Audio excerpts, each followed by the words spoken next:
Hi friends, मेरा नाम है योगेश अग्रवाल और मैं आपको आज बताने जा रहा हूँ ग्लोबल गार्नर की डिजिटल मॉल फ्रेंचाइजी के बारे में। ये एक स्मार्ट बिजनेस अपॉर्चुनिटी है। ये क्यों स्मार्ट है और क्या अपॉर्चुनिटी है, हम उसके बारे में डिस्कशन करेंगे। बट उसके पहले मैं आपसे ये शेयर करना चाहूँगा कि हमारा जो ट्रेडिशनल माइंडसेट है वो ये है, हमें लगता है कि जब तक हम किसी बिजनेस के अंदर बहुत ज़्यादा रिस्क नहीं लेंगे, बहुत ज़्यादा इन्वेस्टमेंट नहीं करेंगे, तब तक हम उसमें ग्रो नहीं कर सकते, तब तक उस बिजनेस को जो है हम सक्सेसफुल नहीं बना सकते। बट फ्रेंड्स, आज की जो तारीख है, आज का जो ज़माना है वो 21st सेंचुरी बिजनेस का है, जो कि होता है स्मार्ट बिजनेस। ये स्मार्ट बिजनेस में किस तरीके से हम इन्वेस्टमेंट को कम करके, रिस्क को मिनिमाइज करके एक बहुत अच्छा बिजनेस सेटअप कर सकते हैं, एक बहुत अच्छा बिजनेस को ग्रो कर सकते हैं। चलिए आइए देखते हैं क्या ये अपॉर्चुनिटी। आपको जैसे मैं स्क्रीन पे दिखाई दे रहा होगा, digital mall franchisee, a smart business opportunity, correct. ये क्या है? सो आगे बढ़ने से पहले हम देखते हैं ये जो ब्रांड्स आपको मेरे स्क्रीन पे दिखाई दे रहे हैं, Amazon, Flipkart, Myntra, Big Basket, Croma, Nike, Jockey, Levi's, Raymonds, Lifestyle, Titan, Arrow, Fab India, Nykaa, ये सब ऐसे ब्रांड्स हैं जहां से हम रेगुलरली अपनी शॉपिंग करते हैं। ये वो ब्रांड्स हैं जहां से हमारे रेगुलर खर्चे होते हैं, करेक्ट। अब मान लो, if we want to get associated with them to sell their products, अगर हम उन ब्रांड के साथ एसोसिएट होना चाहते हैं, उनके प्रोडक्ट्स को हम सेल करना चाहते हैं, तो हमें क्या करना पड़ता है, राइट? बेचने, हमें खरीदना हो तो कोई भी खरीद सकता है, बट अगर बेचना हो, उनके साथ हमें एसोसिएट होना हो, तो हमें क्या करना पड़ता है? ऑब्वियसली हमें उनकी फ्रेंचाइजी लेनी पड़ती है, उनका लाइसेंस लेना पड़ता है, करेक्ट। नाउ मान लो फॉर एग्जांपल हमें लिवाइस की फ्रेंचाइजी लेनी है, ओके। तो इस फ्रेंचाइजी में हमारा जो है, अगर आप देखोगे तो इन्वेस्टमेंट जो लगेगा अराउंड 30 से 50 लाख का इन्वेस्टमेंट लगेगा, राइट। और एरिया का रिक्वायरमेंट जो होगा वो अराउंड 800 से 1000 स्क्वायर फीट की आपको एरिया चाहिएगी, जो कि एक अच्छे मॉल में होनी चाहिए, एक अच्छे प्राइम लोकेशन पे होनी चाहिए, जहाँ पे अच्छा खासा क्राउड आता हो वहां पे होनी चाहिए, राइट। वैसे ही अगर एरो की हम बात करें तो वहाँ पे 30 से 50 लाख का भी इन्वेस्टमेंट लगेगा, वहाँ भी इतना एरिया लगेगा। और ये सब फ्रेंचाइजी जब हम लेते हैं तब हमारा एक्सपेक्टेशन होता है अराउंड 18 से 24% के बीच में यहाँ पे हमें इन्वेस्टमेंट मिलता है, रिटर्न ऑन इन्वेस्टमेंट मिलता है, राइट। ऐसे ही जॉकी की अगर हम बात करें तो 45 से 50 लाख की फ्रेंचाइजी होती है, प्यूमा की भी अराउंड 30 से 50 लाख की फ्रेंचाइजी होती है, फास्ट ट्रैक की अराउंड 30 से 50 लाख की फ्रेंचाइजी होती है, फैब इंडिया की अगर हम बात करें तो भी 30 से 50 लाख की फ्रेंचाइजी होती है, लुई फिलिप की हम बात करें तो भी यहाँ पे 30 से 50 लाख की फ्रेंचाइजी होती है। सिमिलरली वीएलसीसी हो गया, यहाँ पे फ्रेंचाइजी फीस और भी ज्यादा है। बाबा की न्यू शहर के अंदर अगर आप उसका रेस्टोरेंट खोलना चाहते हो तो आपको 1 से 2 करोड़ का इन्वेस्टमेंट चाहिए। वो तो पॉइंट इज, हो सकता है कि फिगर्स थोड़े से ऊपर नीचे हो, लोकेशन टू लोकेशन वेरी करे, बट एक रफ आइडिया हमने देखा, अगर हम नट सेल के अंदर बात करते हैं तो एक सिंगल ब्रांड की फ्रेंचाइजी लेने के लिए हमें अराउंड 30 से 50 लाख का इन्वेस्टमेंट करना पड़ता है, करेक्ट। हमारे पास एक अच्छी प्राइम लोकेशन पे 800 से 1000 स्क्वायर फीट की जगह होनी चाहिए, और इससे हम ये एक्सपेक्ट करते हैं कि हमें एटलीस्ट 25 से 30% का इसमें से रिटर्न ऑन इन्वेस्टमेंट मिलना चाहिए। और ये हमारा इसके पीछे लॉजिक ये होता है कि सपोज करो कि हमें इसको, इस इन्वेस्टमेंट को करने के लिए अगर हमें लोन लेना पड़ा, तो हमें बाहर से बैंक से हमें लोन जो होगा अराउंड 12% के आसपास हमें ये लोन मिल जाएगा। और ये 12% के लोन के सामने अगर मुझे 25 से 30% अगर मुझे यहाँ पे रिटर्न मिल रहा है, तो I think this is a good proposition, right. और अगर 25 से 30% का मुझे इन्वेस्टमेंट के ऊपर रिटर्न मिलता है, जिस तरह से हम मैंने सोचा था उस तरह से अगर ये ब्रांड परफॉर्म करता है, मुझे सेल मिलती है, तो इन गुड सिनेरियो मेरा लाइकली पेबैक पीरियड 3 से 4 साल के अंदर मेरा पैसा जो है मुझे वापस रिटर्न आ जाता है इस बिजनेस में से कमा के, करेक्ट। नाउ क्या सिर्फ ये इन्वेस्टमेंट करने से मुझे इसमें से प्रॉफिट होना शुरू हो जाएगा? तो आंसर इज यूजुअली नो, क्योंकि मोस्ट ऑफ द ब्रांड्स जो होती है वो फोफो मॉडल पे चलती है। ये फोफो मॉडल क्या होता है? Franchisee own, franchisee operated. इसका मतलब क्या हो गया कि उसका जो ऑपरेशन है उसका ध्यान आपको रखना है। कंपनी इसको ऑपरेट नहीं करेगी, जिसने फ्रेंचाइजी ली है उसको इसको ऑपरेट करना है, पूरा उसी को ध्यान रखना है। दैट मीन्स या तो आपको खुद को वहां पे सेल्फ एम्प्लॉयड होना पड़ेगा या फिर आपको एक स्टोर मैनेजर रखना पड़ेगा जो आपकी फ्रेंचाइजी का ध्यान रखेगा। Correct? So operations to be taken by franchisee, जो स्टॉक होगा उसको मैनेजमेंट का काम भी होगा फ्रेंचाइजी का, और जो डे टू डे हमारे रिकरिंग एक्सपेंसेस होंगे, monthly rental, fix salary cost, electricity cost, maintenance cost, ये सारे खर्चे जो हैं, ये सब खर्चों का जो है मेरे ऊपर इसका बर्डन रहता है, मुझे ही इसका रिस्क उठाना पड़ता है। राइट? सो पॉइंट इज कि मैंने इतना इन्वेस्टमेंट किया, मैंने इतना एक्सपेंसेस का रिस्क मैंने लिया कि बाई चांस अगर ये सब नहीं चलता है तो भी ये सारे एक्सपेंसेस तो मेरे चालू रहेंगे, मेरे मंथली रेंटल मेरे चालू रहेगा, मेरा सैलरी कॉस्ट मेरे चालू रहेगा, इलेक्ट्रिसिटी कॉस्ट मेरे चालू रहेगा, मेंटेनेंस कॉस्ट मेरे चालू रहेगा। राइट? क्या इसके बाद भी क्या कोई गारंटी है कि मेरा ये बिजनेस जो है सक्सेसफुल जाएगा? राइट? Answer is no. क्यों? क्योंकि इस बिजनेस मॉडल के अंदर कुछ कंसर्न्स हैं, कुछ मेजर कंसर्न्स ये हैं कि सबसे पहला जो है मेरी डिपेंडेंसी हो गई एक सिंगल ब्रांड के ऊपर। फॉर एग्जाम्पल, अगर मैंने लीवाइस की फ्रेंचाइजी ली है तो मैं डिपेंडेंट हूँ लीवाइस की पॉपुलैरिटी के ऊपर। फॉर एनी रीजन अगर लीवाइस की पॉपुलैरिटी कम हो जाती है तो उससे मेरे बिजनेस को डायरेक्टली अफेक्ट होगा। करेक्ट? नंबर 2, मैंने जिस एरिया में फ्रेंचाइजी ली है मैं सिर्फ उसी एरिया के अंदर जो है इसको सर्व कर पाऊंगा, मैं उसी एरिया के कस्टमर को सर्व कर सकता हूँ। मैं एक जगह पे फ्रेंचाइजी लेके मल्टीपल लोकेशन पे इसको सर्व नहीं कर सकता। Number 3 and the most important point is कि I am completely dependent on the marketing strategy of the brand. As a franchisee holder मेरे पास कोई यूनिक सेलिंग प्रोपोजिशन नहीं है टू अट्रैक्ट और रिटेन कस्टमर्स।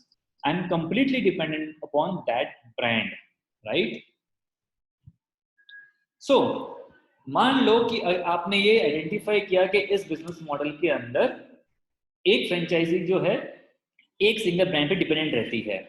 सो आपने ये सोचा चलो एक काम करते हैं, मैं एक फ्रेंचाइजी नहीं लेता हूँ, मैं सारी फ्रेंचाइजी लेता हूँ, मैं 8-10 अलग अलग कैटेगरी की फ्रेंचाइजी ले लेता हूँ, लीवाइस की, लुई फिलिप की, जॉकी की, फास्ट ट्रैक की, प्यूमा शूज की, वीएलसीसी की, इस तरीके से मैं अलग अलग फ्रेंचाइजी ले लेता हूँ तो मेरा रिस्क डाइवर्सिफाई हो जाएगा। अगर आप ऐसा करते हैं तो आपका इन्वेस्टमेंट क्या होगा? ऑब्वियसली करोड़ों में होगा। राइट? अगर मैं इस पोर्टफोलियो को और बढ़ाता हूँ, इसके अंदर ब्रांड्स को और बढ़ाता हूँ और एक मॉल बनाने की सोचूं जिसके अंदर मैं सारे की सारी फ्रेंचाइजी का जो है वहां पे सारे के सारे ब्रांड्स का मैं फ्रेंचाइजी ले लूं तो इस मॉल की कीमत क्या होगी? आई थिंक करोड़ों अरबों में होगी। राइट? नाउ ग्लोबल गाना लेके आया है अ रिवॉल्यूशनरी सॉल्यूशन। इसी चीज का ग्लोबल गाना ने एक रिवॉल्यूशनरी सॉल्यूशन लेके आया है और उन्होंने इंट्रोड्यूस किया है एक कॉन्सेप्ट जिसको बोलते हैं digital mall. A digital mall, a UPOS, a universal point of sale. अब ये क्या है आइए देखते हैं। सो यूपॉस का मतलब होता है यूनिवर्सल पॉइंट ऑफ सेल, जिसको बोलते हैं एक रेडीमेड डिजिटल मॉल। इसका मतलब यह है कि अगर आपके पास ये डिजिटल मॉल है तो आप इस मॉल के थ्रू जो भी ब्रांड्स होते हैं जैसे कि Levi's, Arrow, Fab India, Louis Philippe, Jockey, Fast Track, VLCC, Puma, Barbeque Nation, या फिर मेगा ब्रांड्स या जो ब्रांड्स के एग्रीगेटर्स होते हैं जैसे कि Big Bazaar, Reliance Retail, Shopper Stop, light style, West Side, Croma, Central Mall, At Home, Kalyan Jewellers. ना ही सिर्फ ये सब स्टोर्स बल्कि ई कॉमर्स वेबसाइट भी जैसे कि Amazon, Flipkart, Myntra, big basket, Booking.com, Alibaba.com, ये सारे ब्रांड्स का चाहे ऑफलाइन स्टोर हो चाहे ऑनलाइन स्टोर हो, इनका माल आप बेच पाओगे, इनके प्रोडक्ट्स और सर्विसेज आप बेच पाओगे through this digital mall. Sounds very interesting.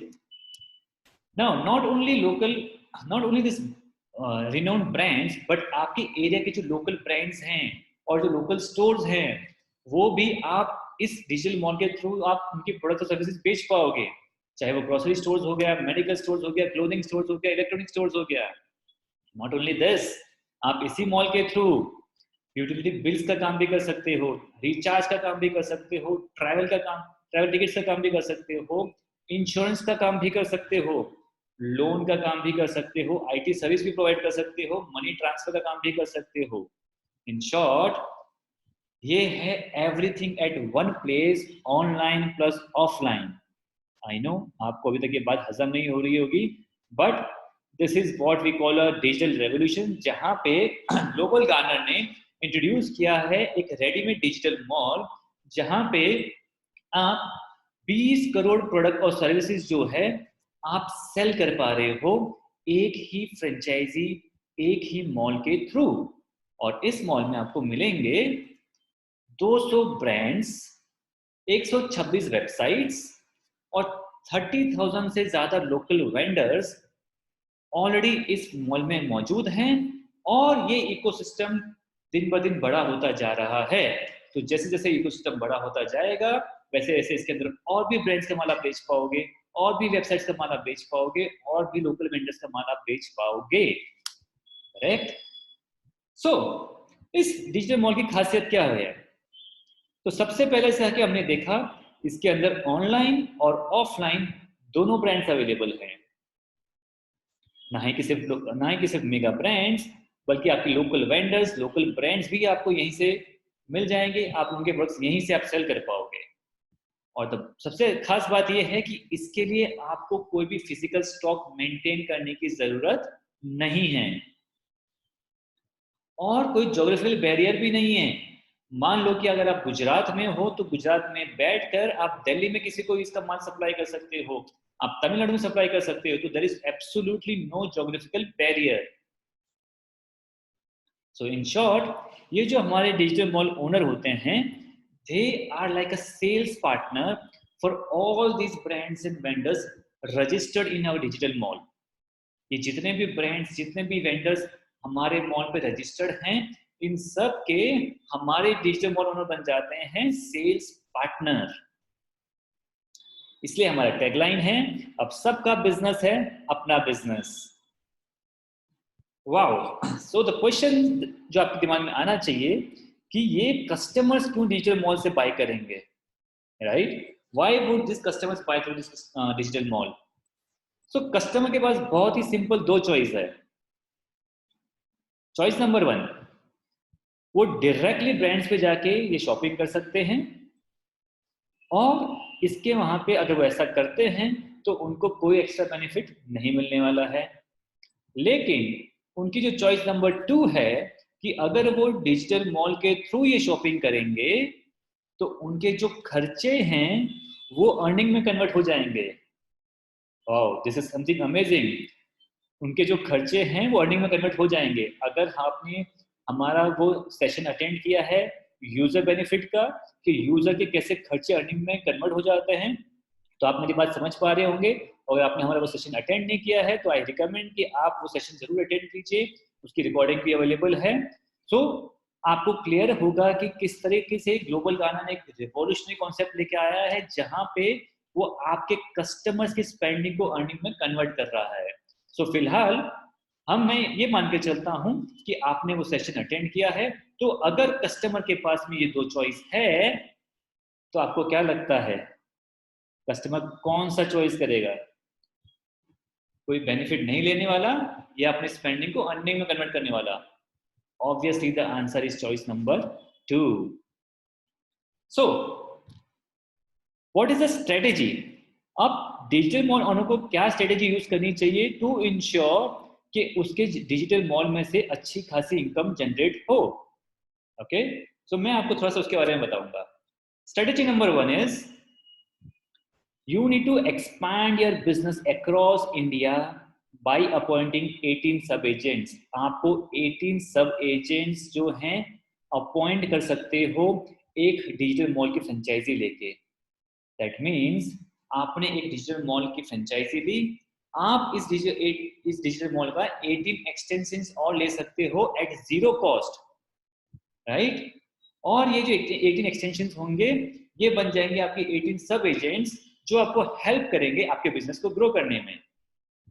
Strategy number 2, उससे पहले हम आते हैं कि ये सब एजेंट्स कौन हो सकते हैं।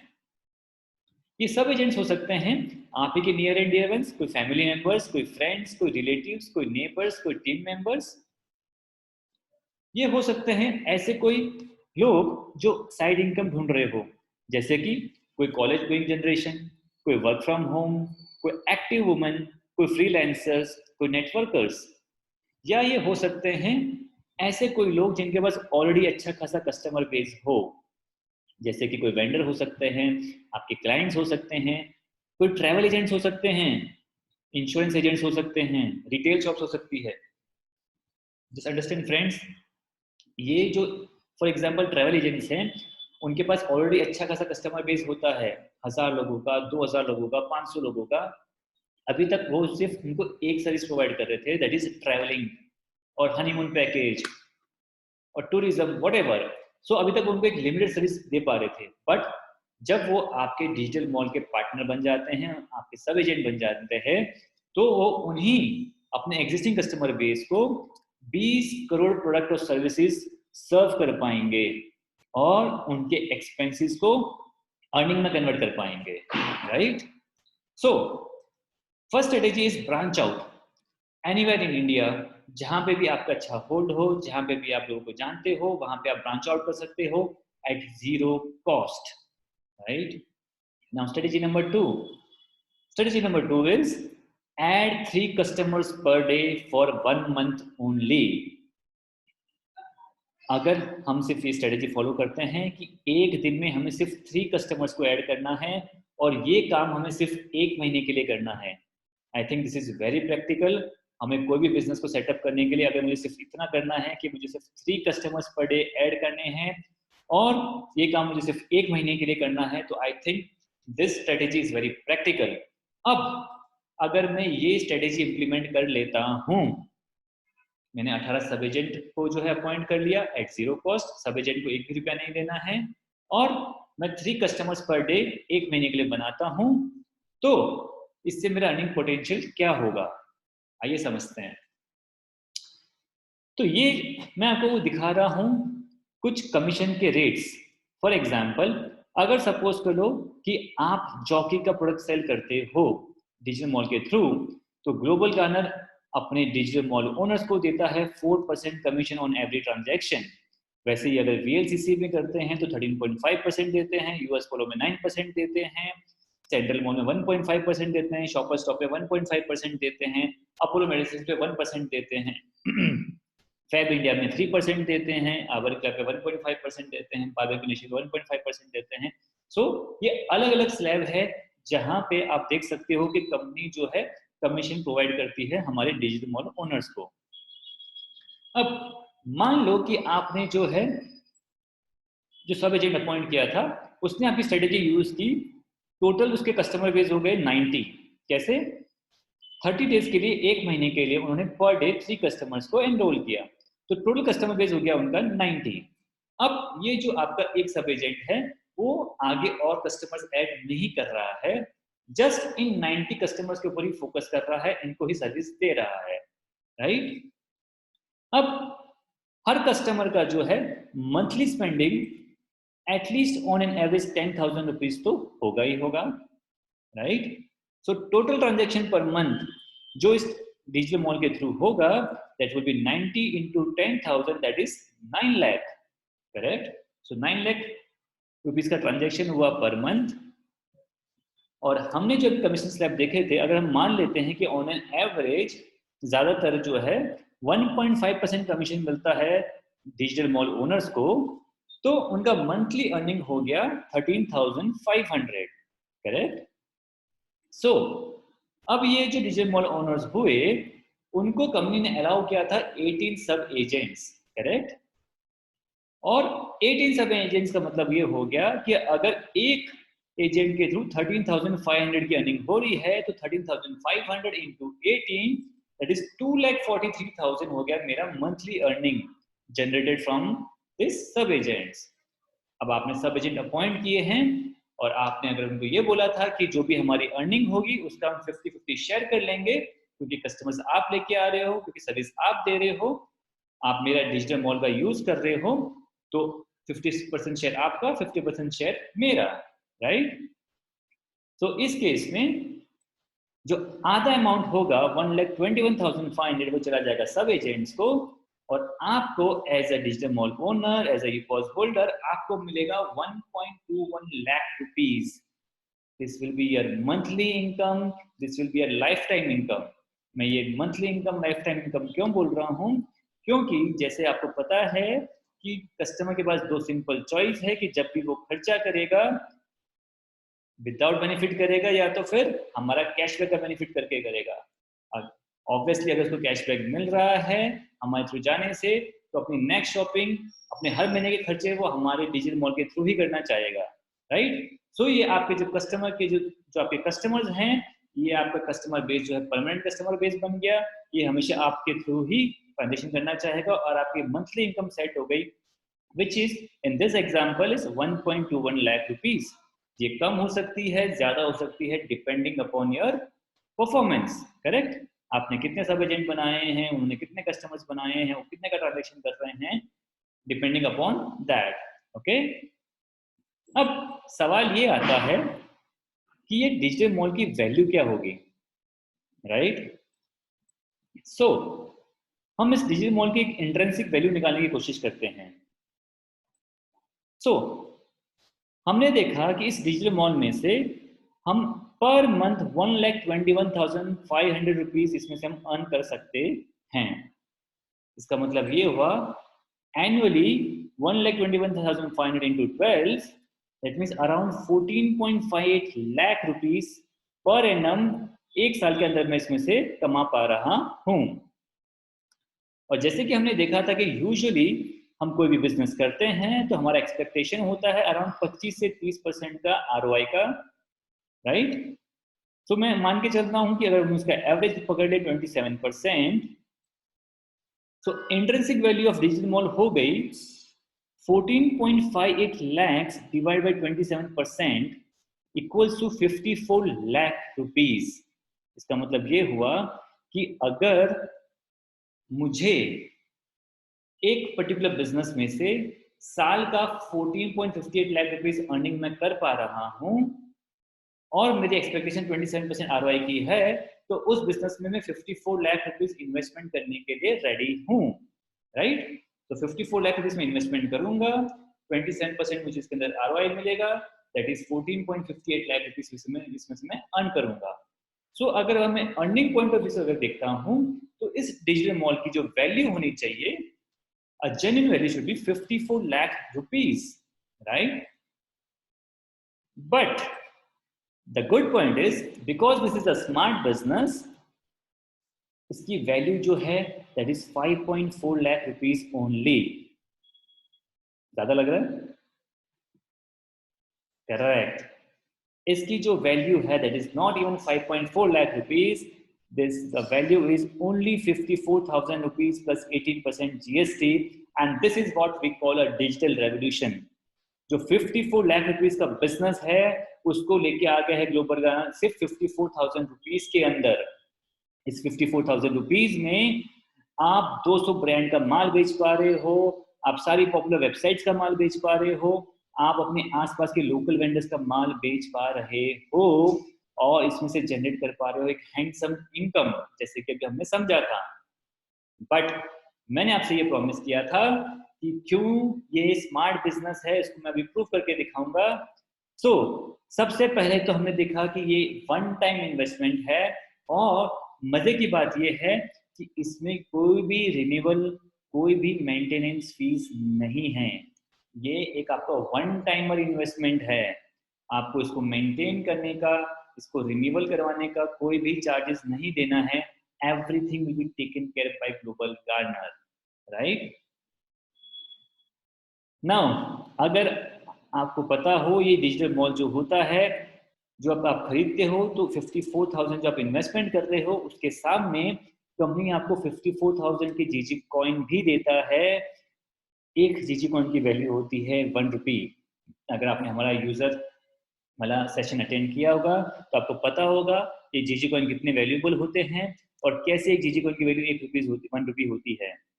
तो इस 54,000 के सामने आपको 54,000 के जीजी कॉइन भी फ्री मिल रहे हैं। नॉट ओनली दिस, आपको 5 यूपीवीज भी फ्री मिल रही है। ये यूपीवीज क्या होते हैं ये आपने यूजर सेक्शन में जो है आपको समझ में आएगा अगर आपने नहीं देखा होगा। बट फॉर दिस पर्पज एक यूपीवी जनरेट करने के लिए 10,000 रुपीज का शॉपिंग लगता है।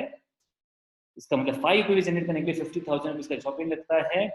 तो 50,000 रुपीज का शॉपिंग जो है उसके सामने 5 यूपीवीज मिलते हैं, वो आपको यहाँ पे कंप्लीटली फ्री ऑफ कॉस्ट मिल रहे हैं। यहाँ पे आपको बिना कोई शॉपिंग किए आपको 5 यूपीवीज मिल रहे हैं। और एक यूपीवी से आप कितना कमा सकते हो अगर आपको ये जानना है तो आपको हमारा यूजर सेशन देखना पड़ेगा। बट इसका मतलब ये हुआ कि मैं 54,000 जो इन्वेस्टमेंट कर रहा हूँ एक तरीके से देखा जाए तो मेरा पूरा का पूरा पैसा जो है यहीं से वापस आ गया, कोई रिस्क नहीं हुआ, राइट। लेकिन बात यहीं पे खत्म नहीं होती है। मैं आपको दिखाऊंगा एक वर्स्ट केस सिनेरियो जिसमें आपको समझ में आएगा कि यहाँ पे तो फिर भी कोई खर्चा नहीं है, इसके अलावा भी ये क्यों जीरो रिस्क बिजनेस है, क्यों मैं इसको बोल रहा हूँ स्मार्ट बिजनेस अपॉर्चुनिटी। आइए देखते हैं। तो अगर हमें समझना है कि जीरो रिस्क बिजनेस क्यों है तो हमें पहले सोचना पड़ेगा कि इस बिजनेस के अंदर वर्स्ट से वर्स्ट क्या हो सकता है, करेक्ट। सो हम मानते हैं सबसे वर्स्ट केस सिनेरियो, मान लेते हैं कि आपने इसमें एक भी कस्टमर को ऐड नहीं किया, आपने एक भी कस्टमर को इसके अंदर एनरोल नहीं किया, आपने एक भी सब एजेंट भी क्रिएट नहीं किए। जो हम आपको कह रहे थे कि आप 18 सब एजेंट बना सकते हो, ऑल ओवर इंडिया में आप ब्रांच आउट कर सकते हो, आपने वो काम भी नहीं किया। और जो हमारा माई सर्कल होता है, माई सर्कल के अंदर जो इतना बेनिफिट होता है आपने उसका बेनिफिट भी नहीं लिया। आपने उसका भी कोई आपको जो 5 यूपीवी दिए थे जिससे आप जो है लाखों रुपए कमा सकते थे, आपने वो काम भी नहीं किया। आई थिंक इससे ज्यादा वर्स्ट सिनेरियो हो नहीं सकता, राइट। इस बिजनेस के अंदर अगर ऐसी सिनेरियो के अंदर भी मुझे लगता है कि अगर ऐसा वर्स्ट केस सिनेरियो आ गया तो क्या होगा मेरे मेरे बिजनेस के साथ, चलिए वो देखते हैं। सो हम ये कह रहे हैं कि अगर ऐसा वर्स्ट केस सिनेरियो आ गया तो भी आपके ऊपर कोई भी रिस्क नहीं है। क्यों?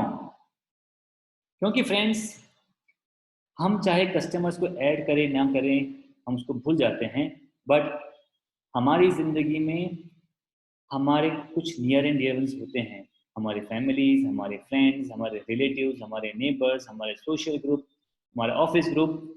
ये सब लोग जो हैं, ये हमारे आसपास के जो लोग हैं, हम अगर सिर्फ उनकी ये हेल्प करें कि उनका जो रूटीन एक्सपेंस है उसके अंदर हम उनको ये कहें कि आपका जो भी रूटीन खर्चा हो रहा है उसमें आपको 2 से 10% आपको मिनिमम हम बचा के देंगे। As a digital mall owner, as a UPOS holder आप उनको हेल्प कर सकते हो, आप अपने नियर एंड डियर वंस को हेल्प कर सकते हो अपने खर्चे बचाने में। मैं कोई आउटसाइड कस्टमर की बात ही नहीं कर रहा हूँ, आपके जो फैमिली मेंबर्स होंगे, आपके जो नियर एंड डियर वंस होंगे, आप सिर्फ उनको ये हेल्प करो कि आपके उनके रूटीन एक्सपेंस बचा दो। क्योंकि जो रूटीन एक्सपेंस है उसमें कंपनी गारंटी देती है आप कुछ भी नहीं करोगे तो भी हम आपको मिनिमम 2% और मैक्सिमम 10% हम आपको कैशबैक देंगे ओवर एंड अबव आपको जो भी बेनिफिट मिला होगा ब्रांड से, राइट। सो अगर मैं ये मान लूं कि आपके पास ज्यादा नहीं तो कम से कम 12 लोग तो ऐसे होंगे ही जिनको आप जानते हो, जिनके आप हेल्प करना चाहते होंगे, राइट। और उनकी जिंदगी में आज की तारीख में 20-25 हज़ार खर्चा होगा ही होगा।